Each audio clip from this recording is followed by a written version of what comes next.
성경에 보면 우물에 관한 이야기가 여러 가지가 있습니다. 첫 번째 창세기 24장에 보면 아브라함이 자기 아들 이삭의 배필을 구하기 위해서 그 종을 보내잖아요. 그래가지고 고향으로 보내어서 이 가나안 여자 말고 고향에 있는 그런 고향에 가서 거기서 여자를 구해오도록 보내잖아요. 그래서 그 종이 아브라함의 고향 갈대아 우르로 가죠. 창세기 24장 2절에 그렇게 3절에 내가 너에게 하늘의 하나님 땅의 하나님이신 여호와를 가리켜 맹세하노니 너는 내가 거주하는 이 땅 가나안 족속의 딸 중에서 내 아들을 위하여 아내를 택하지 말고 내 고향 내 족속에게로 가서 내 아들 이삭을 위하여 아내를 택하라. 그렇게 가지고 이 늙은 종이 이제 먼 길을 떠나가지고 결국 도착합니다. 도착하고 나서 그 우물에서 그 늙은 종이 기도를 합니다. 이에 종이 그 주인의 낙타 중 10회를 끌고 떠났는데 곧이 그의 주인의 모든 좋은 것들을 가지고 떠나 메소포타미아로 가서 나홀의 성에 이르러 그 낙타를 성 밖 우물 곁에 끌렸으니 저녁때라 여인들이 물을 기르러 나올 때였더라. 그가 이르되 우리 주인 아브라함의 하나님 여호와여 원하건대 오늘 나에게 순조롭게 만나게 하사 내 주인 아브라함의 은혜를 베푸시옵소서. 성중 사람의 딸들이 물 기르러 나오겠사오니 내가 우물 곁에 서 있다가 한 소녀에게 이르기를 청하건대 너는 물동이를 기울여 나로 마시게 하라 하리니 그의 대답이 마시라. 내가 당신의 낙타에게도 마시게 하리라 하면 그는 주께서 주의 종 이삭을 위하여 정하신 자라. 이로 말미암아 주께서 내 주인에게 은혜 베푸심을 내가 알겠나이다. 낙타의 이 우물을 가지고 기도합니다. 연자 그 여인들이 물 길러 오는 타임이니까 저녁 때가 되어서 그래서 나로 하여금 물을 좀 마시게 하라. 그렇게 말을 하면 그가 내가 당신의 낙타에게도 마시게 해주겠다. 이 말은 상당히 배려가 있는, 나한테 물을 달라고 했는데 그 종이 자기한테 물을 달라고 했는데 그 종의 낙타에게도 마시게 해주겠다라고 하는 것은 더 배려가 많은 거죠. 그렇죠? 사람에게만 낯선 사람이잖아요. 지금 경계할 수도 있음에도 불구하고 물을 마시게 하려면 물을 줘. 난생 처음 보는 사람인데도 그러면서 더 나아가서 낙타에게까지 물을 마시게 해주겠다라고 한다면 굉장히 상냥하죠. 마음이 따뜻하죠. 이런 사람이 이렇게 하면은 이 여자가 바로 이삭의 배필인 줄 알겠습니다 라고 그렇게 말을 해요. 그리고 그 말을 마치기도 전에 리브가가 물동이를 어깨에 메고 나오니 그는 아브라함의 동생 나홀의 아내 밀가의 아들 부델의 소색이라. 11절에 그가 우물로 내려가서 물을 그 물동이에 채워가지고 올라온지라 종이 마주 달려가서 이르되 청하건대 내 물동이의 물을 나라 하여금 좀 마시게 하라 그랬더니 그가 이르되 내 주여 마시소서 하며 급히 물동이를 손에 내려 마시게 하고 마시게 하기를 다하고 이르되 당신의 낙타를 위하여서도 물을 길어 내가 그것들로 배부르게 마시게 하리이다. 상당히 마음씨가 굉장히 따뜻하고 상냥하고 더 사랑을 베푸는 이런 여성 아니면 어렵죠 이게. 네? 그래가지고 그 우물에서 만나게 된다는 말이에요. 그래가지고 결국 그 리브가가 이 종을 따라와서 이삭의 배필이 되죠. 그 다음에 이제 이삭의 때에도 우물 얘기가 나옵니다. 26장에 보면 26장 12절에 이삭이 그 땅에서 농사하여 100배나 얻었어요. 농사짓더니 100배. 여호와께서 복을 주심으로 창대하고 왕성하여 마침내 거부가 되었다. 농사만 하면 100배가 되는 거예요. 대단하죠. 씨앗을 하나 심으면 100개가 나오고 대단한 거 아니에요? 그러니까 너무나 그 땅을 원래 살고 있던 블레셋 사람들은 배가 아픈 거예요. 자기들이 농사하면 그렇게 소출이 안 되는데 이삭이 농사하면 소출이 막 그렇게 돼. 그래서 14절에 양과 소가 떼를 이루고 종이 심이 많으므로 블레셋 사람이 그를 시기했어요. 시기해가지고 저 사람이 농사 짓고 또 양 소떼가 이렇게 잘 새끼도 잘 낳고 잘 자라고 그것의 원인이 뭐냐? 물에 있구나, 물에. 그래서 왜냐하면 물을 계속해서 가축들도 마시고 또 물을 또 농사인데 뿌려주고 해야 되니까. 그래서 이 블레셋라는 시기에서 우물을 막아버렸어요. 15년에. 그 아버지 아브람 때 그 아버지의 종들이 판 모든 우물을 막아버리고 흙으로 메워버렸어요.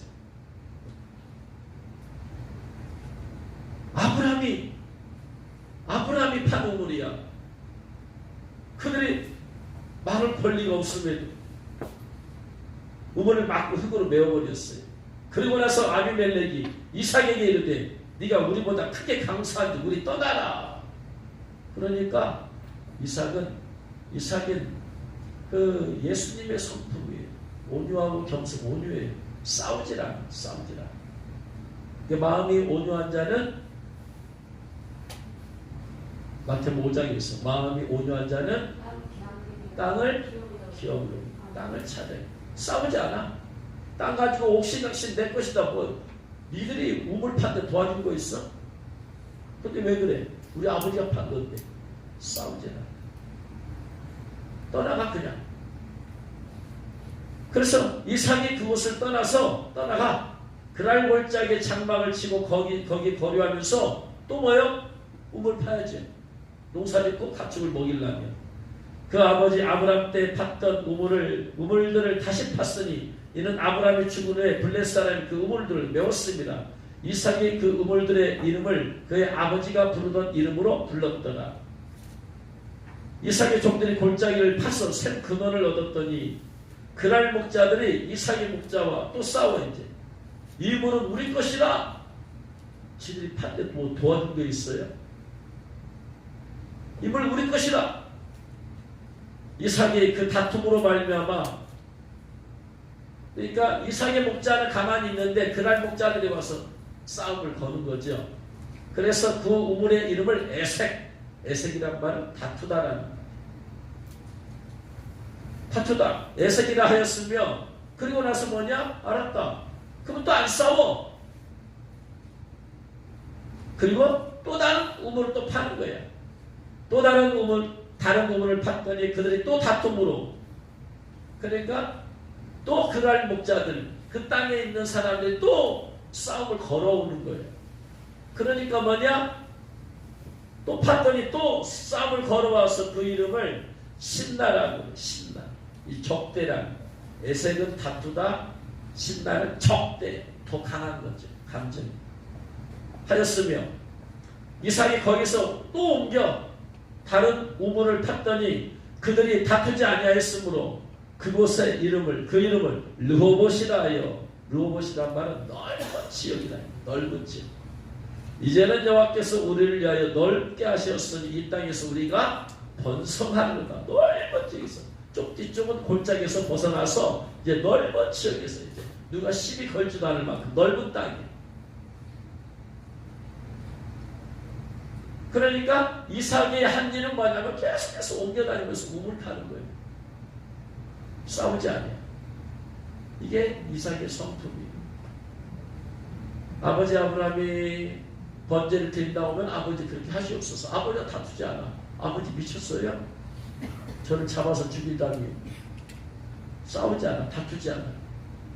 예, 그렇게 하시지. 또 자기가 빤 우물에 저들이 소유권을 주장하면 뭐라고? 다투지 않아요. 아 그래요? 알겠습니다. 좀 떠나라. 이 온유한 성품. 이게 그리스도의 신부들이 본받아야 될 성품인 줄로 믿습니다. 싸우거나 다투지.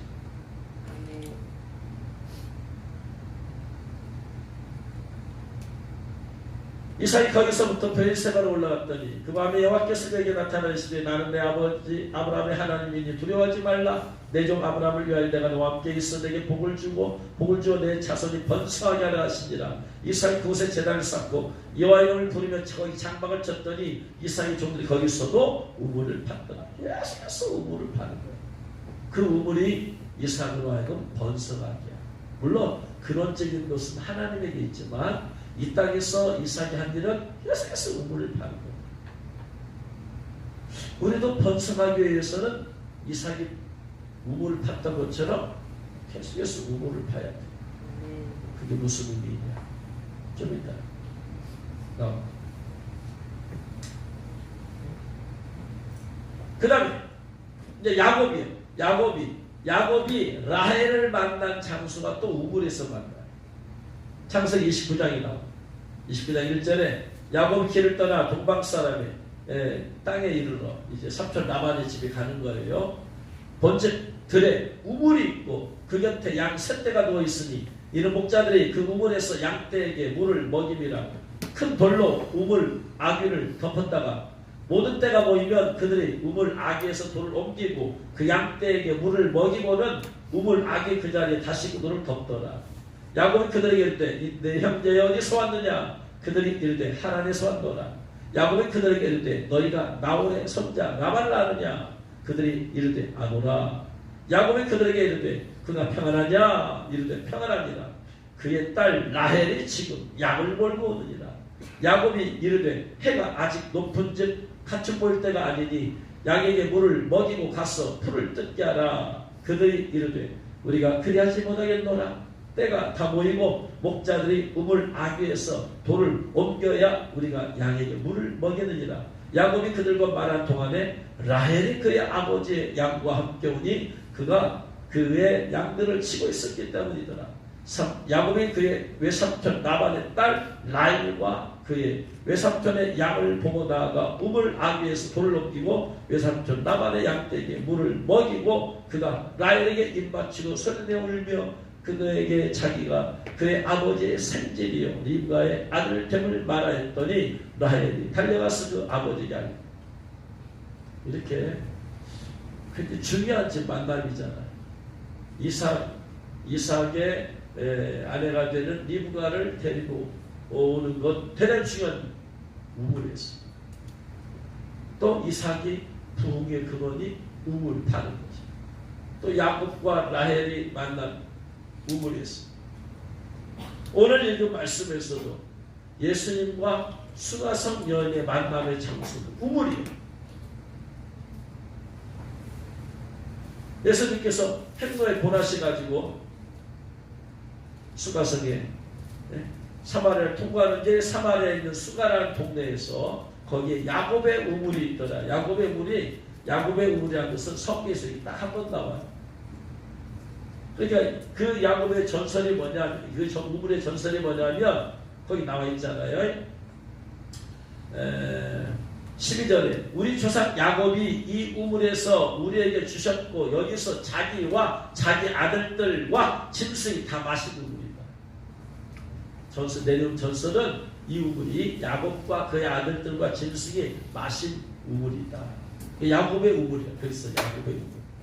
근데 이 수가성 여인과 예수님과의 만남이 그 우물에서 이루어졌다. 왜 성경에서 중요한 만남들은 왜 우물에서 이루어집니까? 여기서 그 사마리아 여인에게 전도함을 통해서 이 여인이 예수님의 전도를 받고 수가성에 들어가가지고 그 가서 막 사람들 전도해버리잖아요. 그러니까 그 동네 있는 사람이 다 몰려 나와버렸어. 예수님의 말씀을 듣고 복음을 듣게 되어진 놀라운 수가성의 부흥의 역사가 나타납니다. 성경에서 우물은 무엇을 상징할까? 생각을 해봤습니다.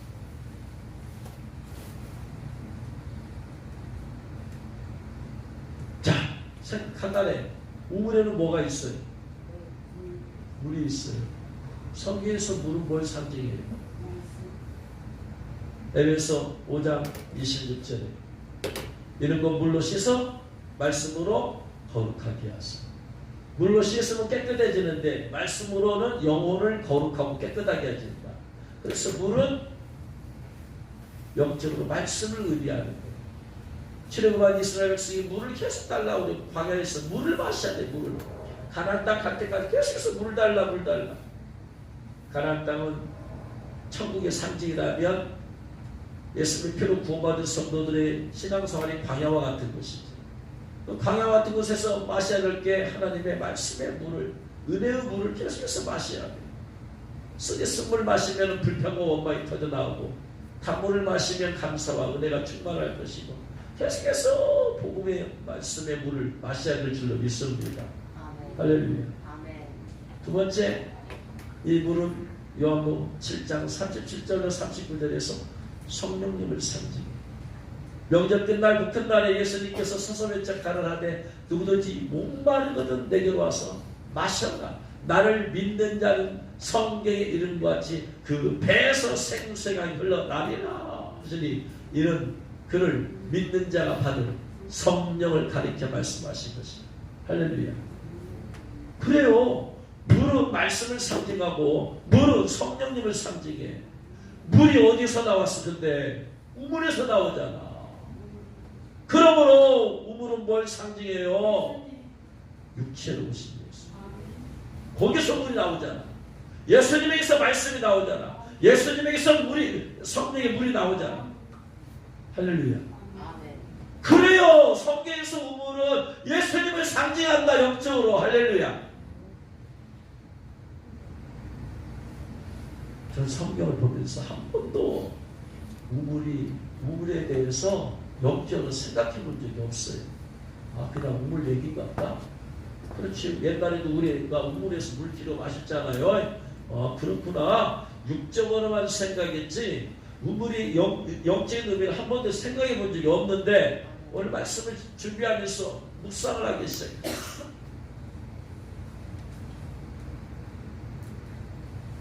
분명히 주님께서는 의미가 있기 때문에 이 얘기를 집어넣은 거야.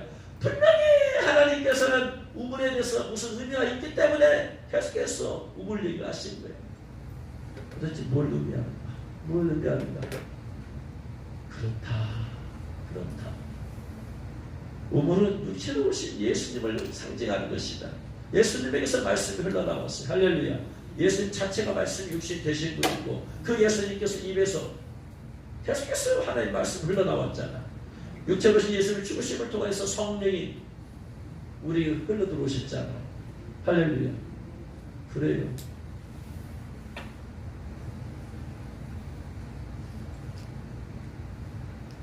예레미야 2장 9절 이하의 말씀에 보면 하나님께서 이스라엘 백성들에게 생수의 근원인 하나님을 버리고 그들 스스로 웅덩이, 즉 우물을 파신 것에 대해서 책망을 하세요.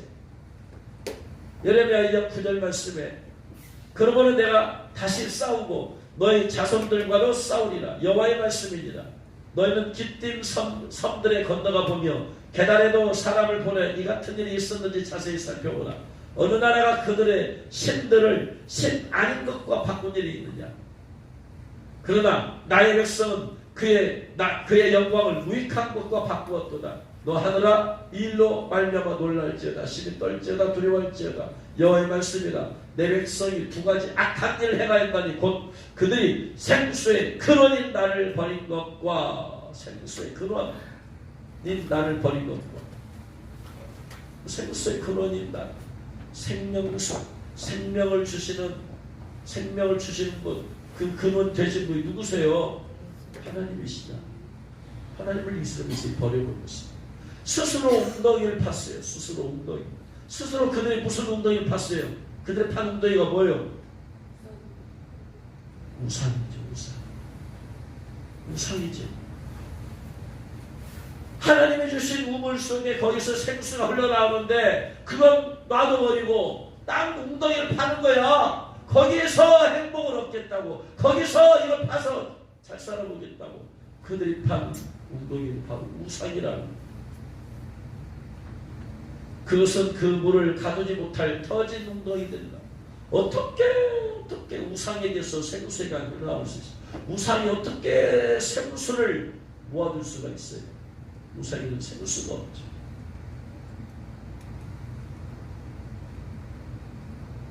그들 스스로 웅덩이를 팠더라. 18절 이하에 계속해서 그런데 내가 시월의 물을 마시려고, 시월 나일강 애굽으로 가는 길이 어쩜이냐. 나일강의 물이, 거기가 뭐예요? 나일강이, 애굽에서는 나일강이 자체가 우상이요. 우상이 주는 물을 마시면서 생수를 얻겠다고, 생명을 얻겠다고. 네가 그 강물을 마시려고 아스론으로 가는 길이 어디 있으면 어찌되느냐.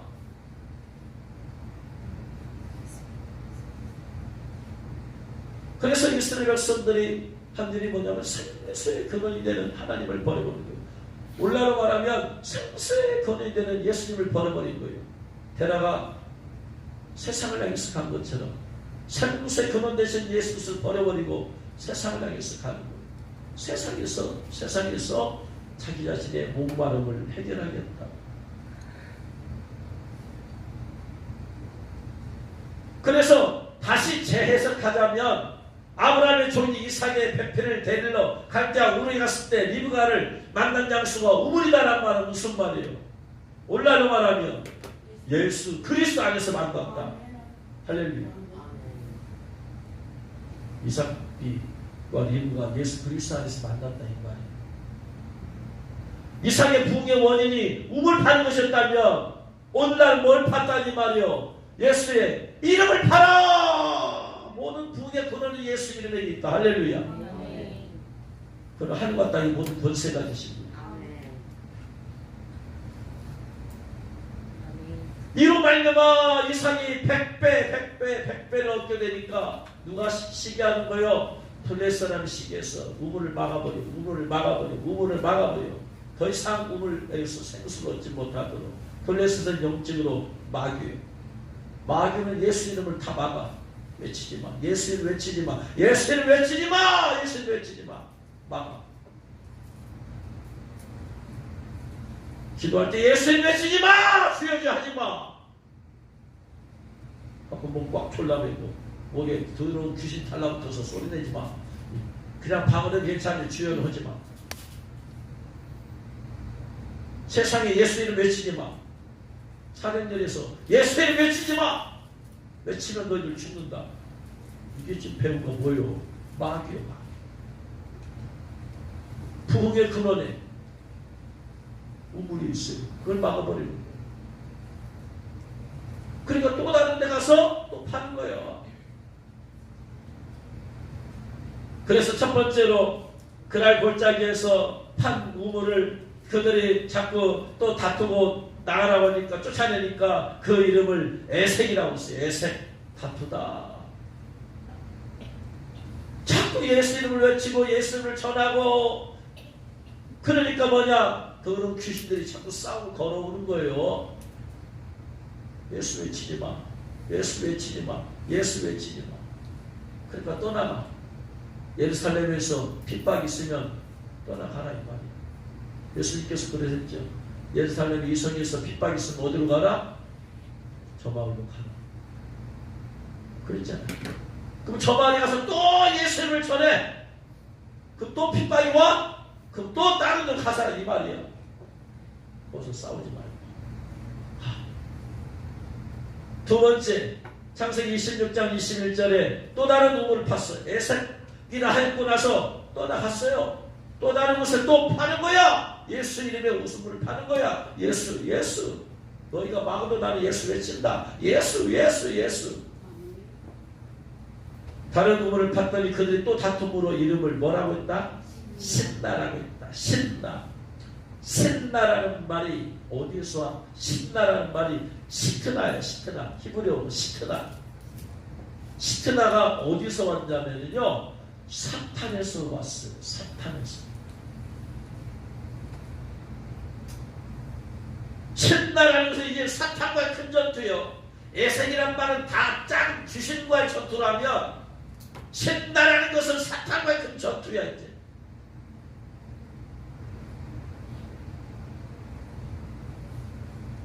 욥기에 보면 사탄 얘기가 나오다 1장 6절에 하루는 하나님의 아들들이 와서 여호와 앞에 섰고 사탄도 여기서 사탄이 그 사탄에 이 사탄이란 말에서 시트나가 왔다. 그러니까 신나는 작은 귀신들, 에색인 작은 귀신들과의 영적 전투라면 신나는 대장 마귀와의 전투요. 그 전투를 치르고 나서 그리고 나서 이름을 지은 곳이 뭐다? 르호봇이다. 르호봇이 뭐예요? 번성이요. 부흥이야. 부흥. 진정한 부흥은 사탄 마귀와 싸워서 이겨야 된다. 이걸 극복해야 된다. 작은 전투 에셋, 큰 전투 신나. 이걸 돌파하니까 르호봇이라고 넓은 지역에 번성하리로다. 할렐루야. 진정한 번성은 영적 전투가 있어야 돼. 마귀는 배후에서 사람들 영혼을 잡고 봉천하지 못하게 하는, 싸워야 돼. 불복하면 안 돼. 계속해서 파는 거야. 그러니까 이삭이 계속해서 우물 판다는 거에서 예수 그리스도 이름을 파는 거야. 계속해서 니들이 막으라. 나는 계속해서 예수 이름 파겠다. 할렐루야. 아멘. 예수 이름에 생명이 있습니다. 아멘. 예수 이름에 능력이 있습니다. 아멘. 할렐루야. 아멘. 여러분의 삶 가운데 크고 작은 전투들 그 돌파하고 나면 르호봇의 축복이 와요. 아멘. 영적 번성이, 가문의 번성이 축복이 올 줄로 믿으시기 바랍니다. 아멘.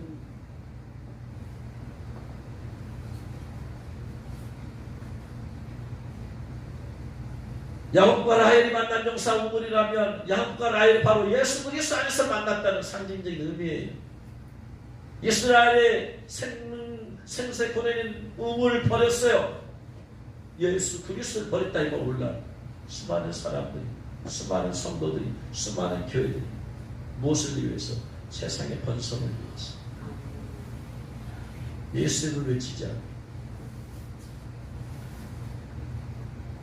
오늘 말씀에서 예수님께서 수가성의 야곱의 우물에서 그 여인을 만났다는 얘기는 뭐냐면요, 얘들아, 얘야, 이 야곱의 우물에 이건 그림자야. 그림자. 실체인 내가 왔어. 내가 할렐루야. 깨달으실 수 있는 걸 축원합니다. 이 여인은 목마른 여인이었어. 늘 목마른 여인이었어. 무엇에 목마른 여인이었느냐? 물에 목마른 여인이기도 하지만 그에게는 내면을 보면은 무엇에 목말랐느냐? 남편의 사랑에 목말랐어. 예수님께서 네 남편 데려와라 그랬더니 4장 17절에 여자가 대답하였는데 나는 남편이 없나이다. 예수께서 이르시되 네가 남편이 없다는 말이 옳도다. 너에게 남편이 5이나 있었고 지금 6번째 있는데 그 남편도 네 남편이 아니다. 남편은 남편이죠. 그러나 영적인 참 남편 아니야. 영적인 참 남편은 누구다? 예수 그리스도다. 이 여인은 육체적으로 목말라서 이 우물에 길어왔지만 사실은 마음에 목마름이 있어. 남편에 대해 사랑에 대한 목마름이 있어. 그래서 계속해서 남편을 바꾸치게 하는 거야.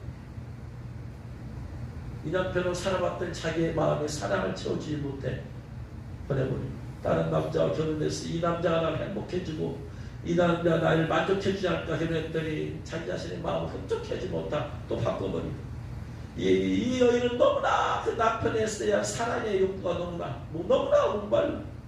자기가 원할 만큼 채워지지 못해서 또 바꿔. 아마도 이 여인의 진정한 목마름은 아버지의 사랑의 군중입니다. 어렸을 때 받아서 채워져야 될 아버지의 사랑이 채워지지 않는 사람은 성인아이가 되어가지고 그 채워지지 않은 그것을 체험을 받기를 원해. 그래가지고 남편을 결혼했지만 그의 무의식적으로는 남편의 사랑을 원하는 게 아니라 아버지의 사랑을 원하는 거야. 그래서 아버지 같은 사랑으로 자기를 채워주기를 원하는데 이 남편은 남편이지 아버지가 아니거든. 이 여인도 몰라. 자기 자신이 자기가 아버지의 사랑에 굶주렸다는 사실을 몰라. 남편이 문제라고 생각하는데 사실 본인이 문제인 걸 몰라.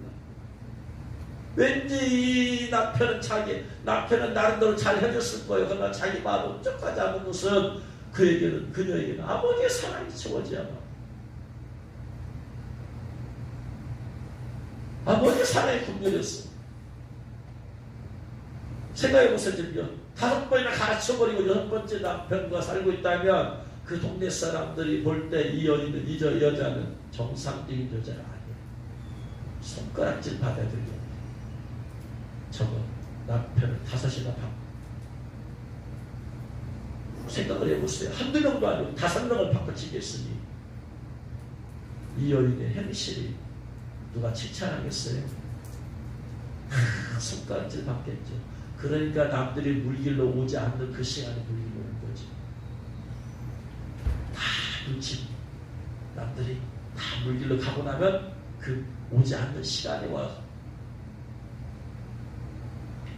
그런데 예수님은 그간 그녀의 외적인 모습, 5명이나 남편 바꾸치기 한 그 모습에 예수님 거기다가 그걸 보지 아니하고 그의 내면의 모습을 보셨어요. 이게 예수님의 특징이에요. 우리는 사람의 외모를 보고 외적인 행동을 보고 외적인 걸 보고 때로는 손가락질. 그의 내면에서 근원이 무엇인가 우리는 생각하지 않아. 외적으로 말한 것을 보고 판단하고 외적으로 행동한 걸 판단하고 비판하고 정죄하고. 그렇기 때문에 사람들은 저 5명이나 남편을 바꾼다니라고 손가락질 하지만 예수님께서는 그녀의 근원을 보시는 거예요. 그래, 너에게 네가 아버지의 사랑을 굶주렸구나. 따라 내가 이해한다. 다른 사람들에게는 손가락질 당해볼 여인이겠지만 예수님께서 볼 때는 불쌍, 자비의 눈, 자비의 마음을 보십니다. 그래서 예수님께서 얘기를 하시는 거예요. 네가 진짜 남편의 사랑에 목말라서 바꾸지만 너가 진짜 목마른 것은 아버지의 사랑에 목마르구나. 세상 사람들은 이 여인과 다른 바가 없어요. 이 여인의 목마름의 대상이 남편의 사랑이고 아버지의 사랑이라면, 그래서 5번이나 바꿔치겠다면 어떤 사람은 집에 대한 사랑이 있어서 집을 바꿔. 마음에 안 들어 또 바꾸고, 마음에 안 들어 또 바꾸고. 어떤 사람은 자동차에 대한 목마름이 있어 자동차 샀다가 마음에 안 들면 바꿔. 또 바꿔. 또 바꿔. 어떤 사람은 가구에 대한 목마름이 있어서 샀다가 마음에 안 들면 바꿔. 또 바꿔. 어떤 사람은 옷에 대한 목마름이 있어서 옷을 샀다가 마음에 안 들면 바꿔. 또 바꿔. 또 바꿔. 여러분은 무엇에 목마르고 있습니까? 어떤 사람은 돈에 목마르고 이만큼 벌었지만 만족을 못해. 더 벌어야 돼. 더. 어떤 사람은 성공에 목마르고, 어떤 사람은 인기에 목마르고, 어떤 사람은 사람들의 인정을 받는 것에 목마르고, 사람들한테 내가 인정받고 싶어. 제가 알고 있던 사람은 전도사가 되었는데 사람들이 자기를 전도사로 부르지 않으면 즉시 그 자리에서 얘기해요. 제가 전도사 되었습니다. 전도사로 불러주세요. 이 여인은 전도사로 불러주지 않은 그 사람의 문제라고 생각하는데 사실 본인이 문제인 걸 몰라. 왜 전도사로 왜 사람들이 나를 불러주지 않느냐? 내가 전도사로서 인정받길 원하는데. 뭐 때문에 그래? 부모에게서 인정받지 못했어. 교회 오면 전도사님 불러줄 때마다 그런 만족을 느껴. 사람들이 전도사라고 불러줘서 전도사라고 불러주지 않으면 전도사가 아닐까요? 문제 없어요. 나를 전도사라 불러주지 않아도 사람들이 나를 목사라 불러줘야 내가 목사고, 목사를 부르지 않은 목사가 아닌가요? 사람들 보던 말에 나는 목사야. 자기와 하나님과의 관계 문제지. 사람들이 자기를 사람들 앞에서 인정해 주지 않으면 마음이 거북해 불편해. 이것에 대한 목마름이 자기 안에 있어. 어떤 사람은 육신의 정욕에 목말라. 어떤 사람은 안목의 정욕에 목말라. 눈에 보고 눈에 마음에 드는 것을 어떻게든 얻어야 돼. 어떤 사람은 이 세상에 자랑에 목말라. 어떻게든 성공하고 더 높은 자리에 가려고. 여러분은 무엇에 목마릅니까? 예수님께서 요한복음 4장 14절에서 뭐라고 말씀하시느냐? 내가 주는 물을 마시는 자마다 영원히 목마르지 아니하리니. 저는 이 말씀이 이해가 안 됐어요. 여러분, 그러면 예수님 주시는 물을, 말씀의 물을 마시고 성령을 마시면 목마르지 아니합니까? 진짜? 진짜 그래요? 여기서 목마르지 아니한다는 것이 무엇에 대해서 목마르지 아니한다는 것이 참 이해가 안 돼. 이 말씀 볼 때마다 이해가 안 됐어. 근데 이제는 이제서 이해가 되지. 이 여인이 목마른 것은 남편의 사랑에 목마르고 아버지의 사랑에 목마른 거였어요. 근원적으로. 그런데 예수님이 주시는 사랑의 물을 마시게 되어지면 그보다 더 높은 질의 사랑을 받았기 때문에 더 이상 거기에 매달리지 않게 되어진다. 필요 없는 건 아니에요. 이 세상 살아가는데 아버지의 사랑도 필요하고 배우자의 사랑도 필요하고 성도 간의 사랑도 필요하고 지도자로부터 받는 사랑도 필요해. 그러나 그것을 막 목말라서 5번이나 받고 그런 일은 없다는 거죠. 예수를 진짜로 만난 사람에게는 이 세상적인 것에 그렇게 목마르지 않아요. 세상적인 것에 채워지지 않아서 목마르고 대략 세상을 향해서 간 것은 예수님을 생수의 근원이신 예수님을 그 안에 모시고 있으면서도 그가 충만하지 않았기 때문에 그가 충만함을 안 했기 때문에 세상에 가서도 충만함을 얻으려고 만족시키려고 주님을 버리고 간 거잖아요. 예수님 주신 물을 못 마셨기 때문에 그런 거예요. 오늘날도 마찬가지예요. 교회를 다니면서도 예수님이 주시는 생수의 말씀을 통해서 성령을 통해서 충만함의 물을 마시지 못한 사람은 끊임없이 세상의 것에 목마르고 끊임없이 세상을 기웃거려요.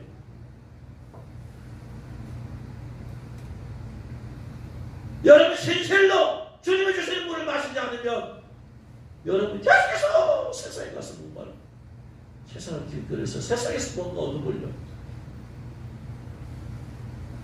필요 없다는 얘기가 아니라 이 여인처럼 5번이나 남편을 바꿔가면서 얻으려고 하는 이런 심각한 이런 병은 없습니다. 내가 주는 물은 그 속에서 영생하도록 솟아나는 생물이 되리라. 그래요. 우리에게는 이런 세상적인 그런 것들에 대한 목마름이 그렇게 막 간절하지 않다 이 말이야. 이게 진짜 예수님 믿고 만난 사람들의 속성인 줄로 믿으시기 바랍니다. 여러분 진짜 예수님 만났으면 이렇게 되어지는 거예요. 그런데 아직도 예수님이 주시는 말씀의 물을 마시지 못하고 깨닫지 못했으면 계속해서 내 영혼의 만족을 못 느끼니까 계속해서 세상 것을 얻어보려고 세상에서 인정을 받아보려고 세상의 것을 만족을 얻어보려고 세상 것에 대한 행복을 누려보려고. 그래서 수많은 사람이 설교 말씀을 들어서 세상 것에 대해서 얘기를 하는 거예요. 예수님 잘못 들으면 세상 것에 대해서 만족하게 되어진다. 세상 것을 얻게 되어진다. 세상에 성공하게 되어진다. 아니 예수님 주신 물을 마시면 목마르지 아니한다고 했는데 왜 자꾸 세상 것에 대한 성공에 대한 걸 집어넣어주냐고. 영적인 것에는 목마르죠. 예수님 주시는 물을 마시면. 할렐루야. 의에 줄이고 목마른 자는 복이 있나니 그들이 배부를 것이며. 마태복음 5장 6절에서 예수님이 주시는 영적인 생명수의 물을 마시면 어떻게 돼요? 더 갈증이 나요? 갈증이 없어요. 더 갈증이 나요. 갈증이 나요. 근데 예수님이 주시는 물을 마시지 않은 사람은 이런 영적인 갈증이 없어. 영혼 구원에 대한 갈증이 없어. 예수 주신 말씀의 물을 성령 충만의 물을 받고 마시게 되어지면 더 영혼에 대한 갈증이 있어. 더 영혼 구원에 대한 갈증이 있어요. 할렐루야.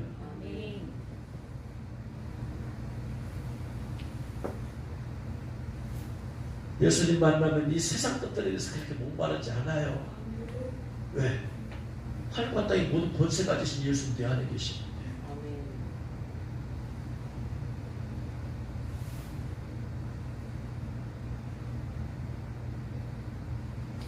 여러분 예수님이 주시는 물을 마심을 통하여서 세상 끝에 대해서 그러한 강렬한 목마름이 사라지기를 주님으로 축원합니다. 대신 의의 죽이고 목마름, 영혼에 대한 죽이고 목마름 계속해서 여러분의 충만에 채워지기를 주님으로 축원합니다. 요즘 말씀에 보니까 예수님께서 피곤하셨어요. 피곤. 거기 또 야구배 우물이 있더라. 예수님께서 길 가시다가 피곤했어요. 얼마나 피곤하셨을까. 피곤이라는 말을 찾아봤더니 헬라어로 코피아노. 그래서 저는 그렇게 생각해. 코피나도 피곤하구나. 코피아노. 코피나도로 수고하고 애쓴 아니야? 코피아노? 녹초가 되도록 일하다 이 말이. 녹초가 되도록. 예수님께서 뭘 하도록 녹초가 되셨어요? 전도하러 다니시는 녹초가 되셨어요. 코피 날 정도로 전도하고 다니셨어요. 오늘날에 우리는 버스도 타고 택시도 타고 비행기도 타고 다니지만 옛날에는 오직 뚜벅이밖에 없어요. 뚜벅. 모든 전도를 다 걸어다녀요. 육체를 가지시고 우리와 똑같은 육체 몸을 입으신 예수님께서 얼마나 피곤하셨습니까? 그래서 코피아노가 피곤하다, 수고하다, 열심히 일하다, 녹초가 되다, 녹초가 되고 일하다. 그리고 저의 해서 코피나도 일하다. 그럼 이렇게 코피나도 피곤할 정도면은 여러분 사람의 심리가 뭐예요? 다 귀찮아요. 그죠? 어떤 분들 얘기를 보면은 직장에 갔다 온 남편이 집에 오면은 다른 거 아무것도 하고 TV를 안 보고 있다. 그러니까 그냥 그 아내는 그냥 속 터지죠. 그렇지! 집에 오면 나오고 얘기 보내지 보고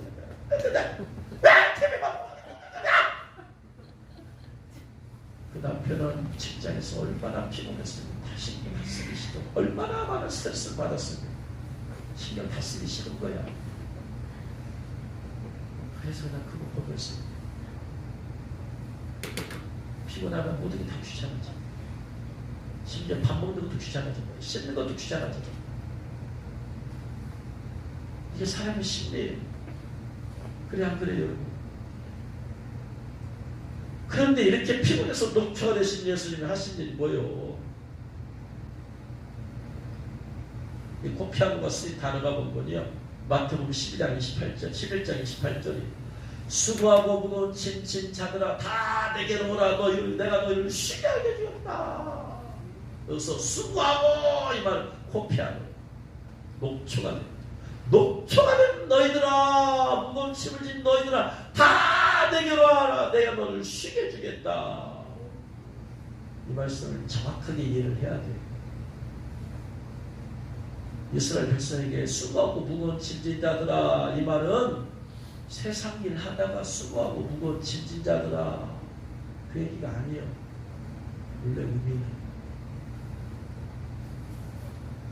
이스라엘 백성 무엇에 열심인 백성이에요? 율법을 지키는 일에 열심인 백성. 율법을 지킴으로써 이루어지고 율법을 지킴으로써 구원을 받으려고 했습니다. 그래서 바리새인들이 그냥 율법을 지키려고 했었잖아요. 갈라디아서가 그 율법을 지킴으로써 의롭다함을 받는 게 아니다. 그 수고하는 것은 뭘 때문에 수고하는 거예요? 내가 율법을 지킴으로써 하나님께 인정받고, 내가 율법을 지킴으로써 의롭다함을 얻고, 내가 율법을 지킴으로써 구원을 받으려고 한 자들아. 율법의 행위로 네 열심으로 하나님 앞에 인정받고 의롭다함을 얻으려고 그래서 그냥 수고한 자들아, 그 마음에 무거운 짐 내가 열심히 해야 된다. 열심히 해야 돼. 하나님 나 인정한다. 열심히 해야 돼. 하나님 나를 보시겠지. 열심히 해야 돼. 열심히. 그래서 사도 바울이 그렇게 해서 율법이 열심주의자 된 게 아니에요. 다 내게로 와라. 내가 너를 쉬게 해주겠다. 너희가 의롭다함을 얻는 것은 율법의 행위가 아니라 나를 믿음으로다. 믿는데 무슨 노력이 필요해? 신하면 되지. 아멘하고. 그러니 그렇게 해서 구원을 받고 죄사함을 받고 의롭다함을 얻으니 이처럼 가벼운 게 어디 있어요? 할렐루야. 아멘. 예수님께서 이 말씀하시는 거예요. 본래 의미를.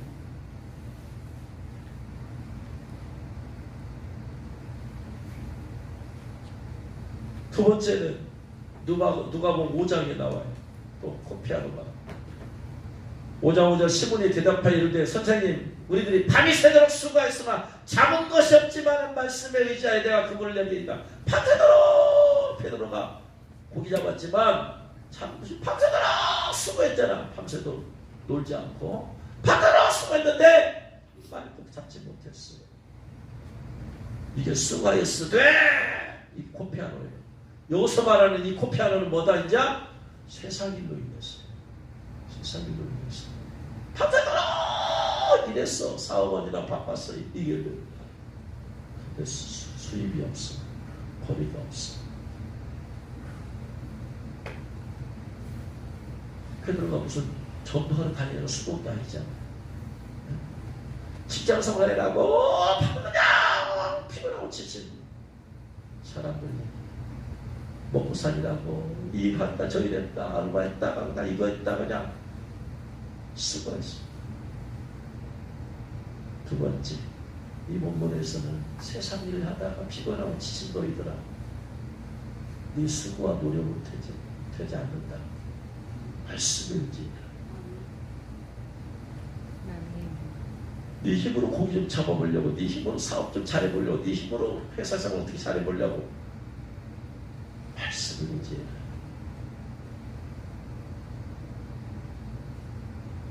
그래서 수고하고 무거운 짐진 자들아는 율법을 지킴으로 의롭게 하는 자들아 내가 너 쉬게 주겠다. 두 번째는 그냥 먹고 살기 위해서 수고를 했은 자들아 말씀을 의지해서. 세 번째 코피아노는 계시록 2장 1절로 3절이에요. 에베소 교회 사자에게 편지하라. 오른쪽에 있는 7별을 붙잡고 7 급천대의 사이를 거니시는 네가 이르시되 내가 내 행위와 수고와 인내를 알고 또 악한 자를 용납하지 않을 것과 자책을 사도하라 하되 아닌 자를 시험하여 그의 거짓된 것을 내가 드러낸 것과 또 내가 참고 내 이름을 위하여 견디고 게으르지 아니한 것을 게으르다 여기서 게으르지. 네가 내 이름을 위해서 코피다도 일한 거 내가 알고 있다. 이 세 번째는 이제 주님을 위해서 봉사하고 전도하고 일하고 청소하고 주님을 위해서 교회 일로 한 자들아 네가 내 이름을 위해서 한 거라고 하잖아요. 주님의 영광을 위해서 주님의 이름 때문에 수고한 것을 내가 코피라도 수고한 걸 아노라. 세 종류의 수고가 있으면 알 수 있어요. 하나님 율법을 지킴으로써 의롭다고 얻으려고. 또 하나는 세상에서 밥 먹고 살려고 힘쓰려고 했어. 편을 힘들고 지치고 수고하고. 세 번째 주님의 이름을 위해서 어떻게든 한 영혼을 더 구원해 보려고 전도해 보려고 힘쓰고 했어. 더 기도하고 더 봉사하고. 이 세 종류가 성경에서 말하고 있습니다. 우리는 이 세 종류로 피곤해. 여러분 무엇으로 피곤합니까? 율법을 지킴으로써 하나님 더 의롭다함을 얻으려고 피곤합니까? 시몬처럼 먹고 살기 위해서 수고하고 애쓰고 직장생활 하고 알바하고 그래서 피곤합니까? 주님을 위해서 코피라도 일함으로써 피곤하고 지친 그래서 피곤합니까? 이 세 종류 모든 사람들에게 성령의 위로하심이 있기를 주 여러분을 축원합니다. 성령의 위로하심이 있을지어다.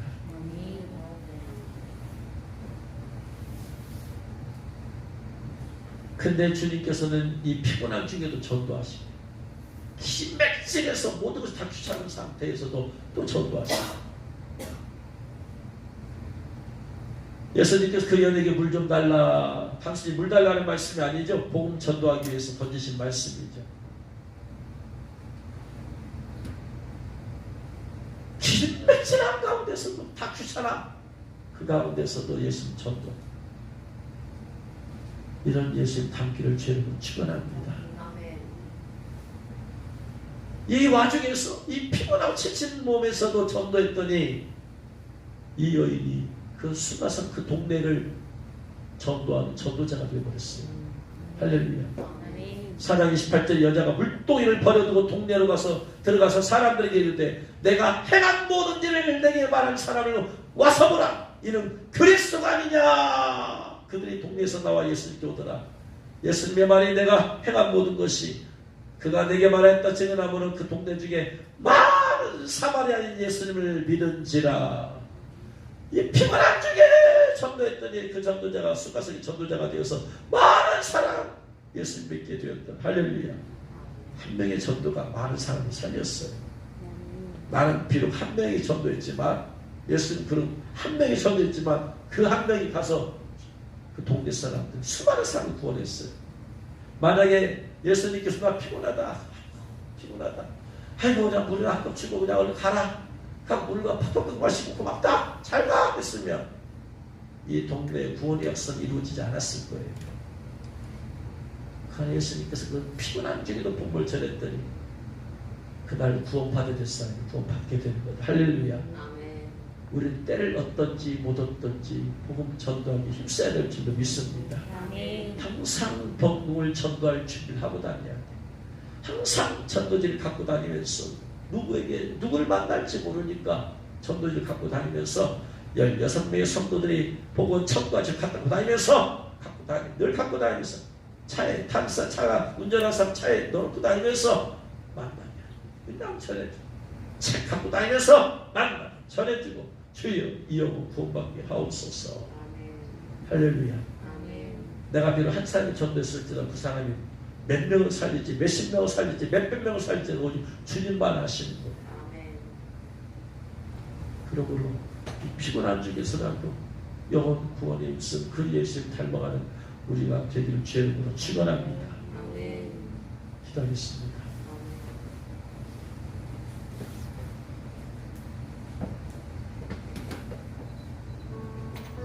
명절 끝날 복편날에 예수님께서 서서 외쳐 이르시되 누구든지 목마른 너는 내게로 와서 마셔라. 나를 믿는 자는 성경과 지금 배에서 생수가 흘러나온다. 내 배가 우물이에요. 배에서 생수가 흘러나온다고 그랬어요. 내 배가 우물이. 야곱의 우물이 딴 데 있는 게 아니라 내게 있어. 내게. 세상 것에만 더욱더 목말라 하지 아니하는 더 이상 목말라 하지 않는 내가 되길 원합니다. 주님의 주시는 물을 말씀의 물을 마시고 주님의 주시는 성령 충만의 물을 마시길 원합니다. 주님의 주시는 말씀의 물을 충만케 하시고 그 말씀의 물을 깨닫게 하시고 주님의 주시는 성령 충만의 물을 내게 목마르게 물 채워주옵소서. 더 이상 세상 것에 내가 목마르는 내가 되게 하여 주옵소서. 기다려 나갑니다. 주여